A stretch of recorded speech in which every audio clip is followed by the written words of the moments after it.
සාදරයෙන් පිළිගන්නවා අද අපේ මේ විග්‍රහයට. අද අපි සාකච්ඡා කරන්න යන්නේ ඇත්තටම සමාජික සාර්ථකත්වය මනින්නේ කොහොමද කියන එක ගැන ඉදිරිපත් වෙලා තියෙන ඉතාමත් ගැඹුරු ඒ වගේම අපිට ගොඩක් දේවල් හිතන්න ඉතුරු කරන මූලාශ්‍රය ගැන.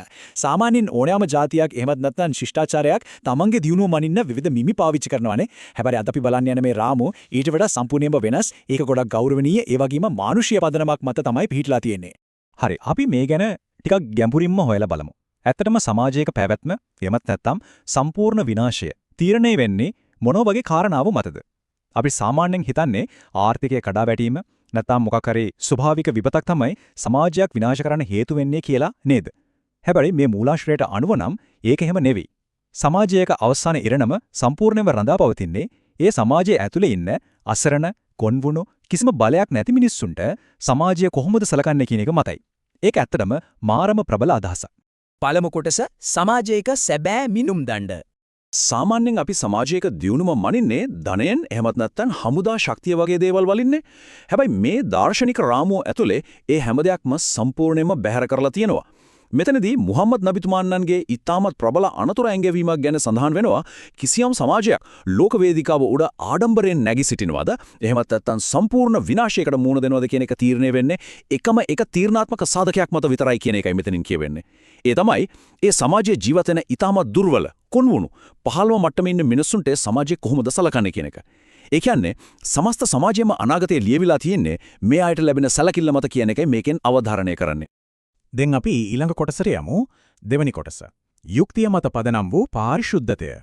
නබිතුමාණන්ගේ මේ ඓතිහාසික ප්‍රකාශයේ බරපතලකම තේරුම් ගන්න අපි පොඩි වෙලාවක් ගමු. කිසියම් සමාජයක ඉන්න දුර්වලයන්ට බියකින් තොරව බලවතුන්ගෙන් තමන්ගේ අයිතිවාසිකම් ලබා ගන්න බැරි නම් ඒ සමාජයේ කිසිම දවසක පිරිසිදුයි කියලා සලකන්න බෑ. මේ වචන ටික නම් ඇත්තටම මාරම ගැඹුරුයි. මෙතනදි විශේෂයෙන්ම අවධාරණය කරන්නේ අයිතිවාසිකම් ඉල්ලනකොට කිසිම බයක් පැකිලීමක් තියන්න බෑ කියන එකයි. යුක්තිය ඉල්ලන එක අපරාධයක් නොවන සමාජයක් ගැන තමයි මේ කතා කරන්නේ.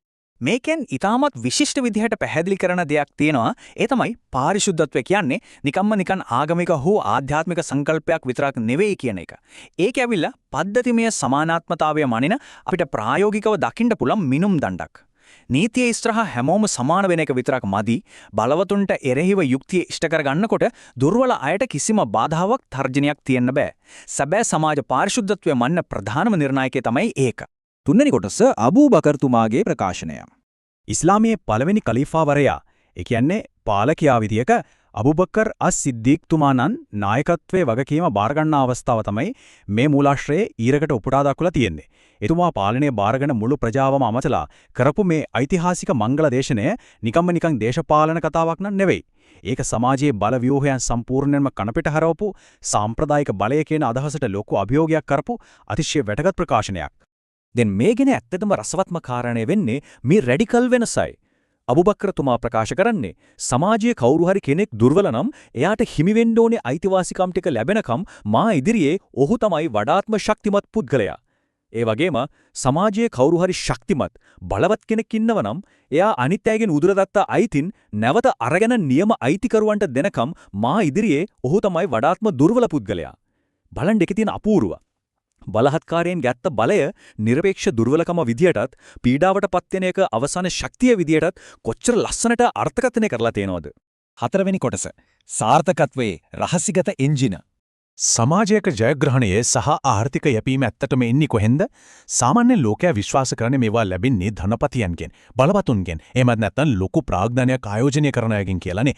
හැබැයි බලය සහ ප්‍රාග්ධනය කේන්ද්‍ර කරගත්ත ඒ සාමාන්‍ය න්‍යායයන් වලට වඩා සම්පූර්ණයෙන්ම වෙනස් වුණු ආර්ථික සහ සමාජීය සාර්ථකත්වයේ ගේන සැබෑ යාන්ත්‍රණයක් මේ ඉගැන්වීම් වල පෙන්වලා දීලා තියෙනවා. ඉතින් මෙතන තියෙන තීරණාත්මකම කරුණ තමයි මේක.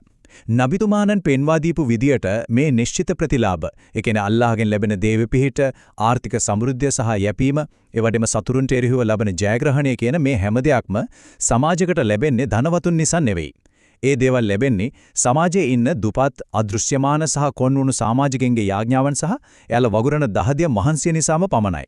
සමස්ත සමාජිකම සමෘද්ධිය රැඳිලා තියෙන්නේ සමාජයේ පහළම ස්ථානයේ දායකත්වය මත කියන එක මෙතනින් බොහොම පැහැදිලිව පේනවා. මේ සමස්ත විග්‍රහයේම සාරාංශය ගත්තොත් මෙන්න මේකයි. ඇත්තටම දිව්‍යමය තෘප්තියක් සහ සැබෑ සමාජීය සාර්ථකත්වයක් බලාපොරොත්තු වෙනවා නම් කිසිම සමාජයකට තමන්ගේ බිම් මට්ටමේ සේවකයින්ව සහ දුර්වලයින්ව කොනකට දාලා හරියන්නේ නැහැ. යාළගේ අයිතිවාසිකම් සහ ගෞරවය සම්පූර්ණයෙන්ම සහතික කරන්නම ඕනේ. අන්න ඒ නිසි ගෞරවය සහ අයිතිවාසිකම් ලබ දෙන්නේ නැතුව කිසිම සමාජයකට ස්ථාවර අභිවෘද්ධියක් කර යන්නේ බෑ කියන එකයි මේ මුලාශ්‍රෙන් තරයේම අවධාරණය කරන්නේ. අවසාන වශයෙන් අපි හැමෝටම හිතන්න යමක් ඉතුරු කරලා අද මේ විග්‍රහය නිමා කරන්නයි සූදානම. අපේ මේ නූතන සමාජ ව්‍යුහයන් දිහා ආපහු හැරිලා බැලුවොත් අද අපි කතා කරපු මේ දැඩි ප්‍රමිතියට ඒවා කොච්චර දුරට ගැලපෙනවද? අපේ සමාජයේ සමෘද්ධිය යටිතල පහසුකම් වගේම මේ දෛනික පැවැත්ම සුරක්ෂිත කරන බිම්මට මේ කම්කරුවන්ට සහ දුර්වල ජනකොටස් වලට මේ නූතන සමාජය ඇත්තටම ගෞරව කරනවද?